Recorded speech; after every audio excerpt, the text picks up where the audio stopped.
le bon fou. Il n'a que sa chemise écrue et sa culotte.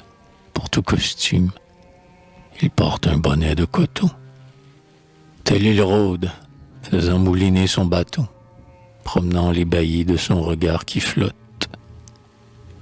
Barbu, gras et rougeau, il montre ses dents blanches, son poitrail tout velu comme celui des loups, les muscles de ses bras, les nœuds de ses genoux, et dandine sa marche au roulis de ses hanches.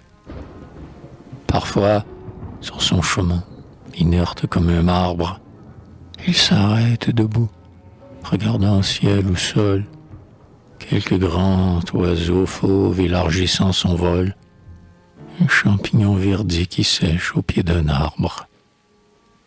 Sa songerie alors s'épanche en un langage, tour à tour sifflement, chant, grognement, parler. Il imite, en entendant telle ou telle eau couler, le murmure ou le bruit croulant qu'elle dégage.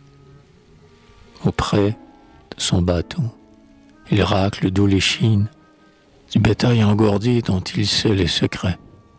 Haut, grave, les tendons, jette sur les guérets un bon sort aux moissons que son rêve imagine. Le froid noir des ciels blancs, l'éclair des ciels de suie, il y reste impassible autant que le rocher. Et, recherchant l'averse au lieu de se cacher, du même pas rythmique avance dans la pluie. Il emporte son pain qu'il mange dans ses courses, les miettants, ça et là, pour les petits oiseaux. Il va boire, à genoux, parmi joncs et roseaux, aux masses des torrents comme au filet des sources.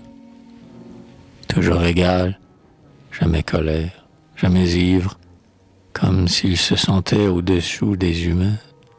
Il est muet avec les gens sur les chemins, rentré de par le pas aux siens qui le font vivre. C'est pourquoi, lui faisant sa suite coutumière, chaque fois, sur la place, il attend que le mort, et tu sais, libéra pour l'escorter encore, juste en face du seuil, mais loin du cimetière. Il ne répond qu'au bruit des choses et des bêtes, qu'il trouve à l'unisson fraternel de ses voix, interpelle aussi bien le silence des bois, qu'il jette sa parole au fracas des tempêtes.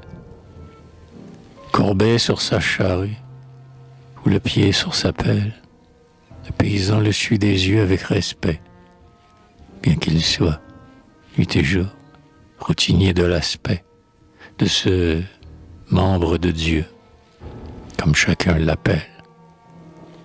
Et les femmes, passant dans leur mélancolie, rencontrent sans effroi cet Hercule enfantin, sachant que la nature a fait bon son instinct, qu'elle a virginisé sa tranquille folie.